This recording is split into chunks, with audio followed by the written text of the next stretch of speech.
স্বাস্থ্য পরিষেবাকে আরও স্বচ্ছ, আধুনিক ও উন্নত করে তুলতে একাধিক গুরুত্বপূর্ণ সিদ্ধান্ত নিয়েছে রাজ্য সরকার। হাসপাতালগুলিতে দালাল রাজ বন্ধ করা, নির্দিষ্ট অ্যাপের মাধ্যমে অ্যাম্বুলেন্স বুকিং চালু করা, বেডের কেন্দ্রীয় মনিটরিং ব্যবস্থা, স্বাস্থ্যকর্মীদের পরিচয়পত্র বাধ্যতামূলক করা, রোগী রেফারের নিয়ন্ত্রণ এবং হাসপাতালের পরিচ্ছন্নতা বজায় রাখার মতো একাধিক উদ্যোগকে ঘিরে আশার আলো দেখছে পুরুলিয়ার মানুষজন। হাসপাতালের নিরাপত্তা ও পরিষ্কার পরিচ্ছন্নতা বজায় রাখা, রোগী ও তাঁদের পরিবারের সুবিধার্থে স্বাস্থ্যকর্মীদের পরিচয়পত্র নিশ্চিত করা এবং অ্যাম্বুলেন্স পরিষেবাকে আরও নিয়ন্ত্রিত ও স্বচ্ছ করার প্রস্তুতি শুরু হয়েছে বলে হাসপাতাল সূত্রে জানা গিয়েছে। এ বিষয়ে পুরুলিয়া দেবেন মাহাতো গভর্নমেন্ট মেডিকেল কলেজ ও হাসপাতালের অ্যাসিস্ট্যান্ট সুপার দেবদীপ মুখার্জি বলেন, স্বাস্থ্য পরিষেবার উপর বিশেষ নজর দিয়েছে মুখ্যমন্ত্রী শুভেন্দু অধিকারী। তিনি যে নির্দেশ দিয়েছেন ধীরে ধীরে সেইভাবেই কাজ এগোচ্ছে। ইতিমধ্যেই হাসপাতাল পরিষ্কার পরিচ্ছন্নের ওপর বিশেষ নজরদারি শুরু হয়েছে তাদের। আগামী দিনে স্বাস্থ্য দফতরের নির্দেশ অনুসারে সমস্ত কাজ হবে।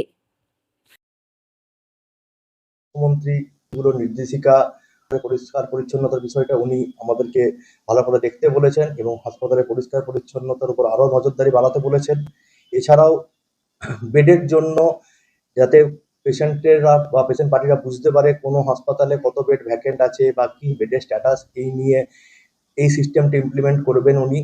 এছাড়াও অ্যাম্বুলেন্স সার্ভিস নিয়ে উনি একটা বড় ডিসিশন দিয়েছেন, যেখানে অ্যাম্বুলেন্স ট্র্যাকিং সিস্টেম স্টার্ট হচ্ছে এবং আমাদের কাছে যখনই এই ইনস্ট্রাকশন গুলো চলে আসবে আমরা পুরুলিয়ার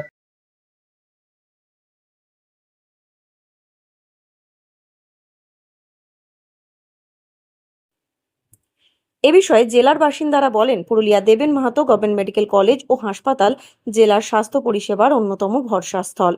যেভাবে স্বাস্থ্য পরিষেবার উপর সরকার নজর দিয়েছে, তাতে তারা আশা করছেন পুরুলিয়ার চিকিৎসা ব্যবস্থা উন্নত হবে। এমআরআই, কার্ডিওলজি ও নেফ্রোলজির মতো পরিষেবা ভবিষ্যতে চালু হলে অনেকটাই উপকার পাবেন জেলার মানুষজন।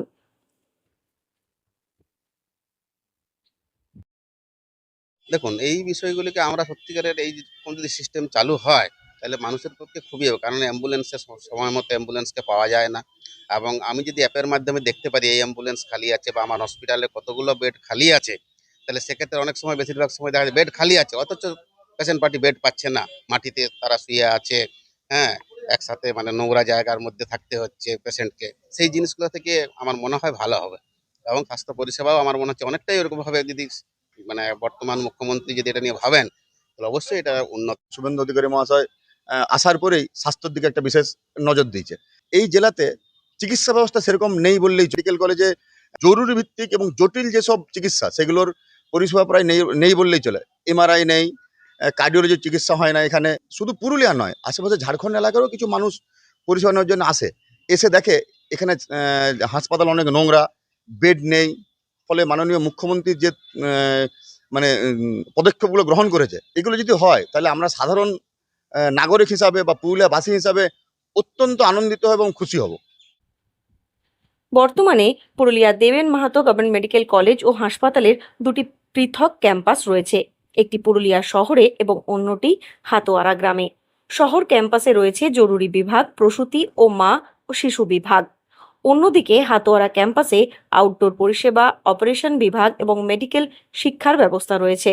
ধীরে ধীরে হাসপাতালের পরিষেবা ও পরিকাঠামো আরও সম্প্রসারণের দিকেও নজর দেওয়া হচ্ছে। পুরুলিয়া থেকে শর্মিষ্ঠা ব্যানার্জির রিপোর্ট, লোকাল 18 বাংলা।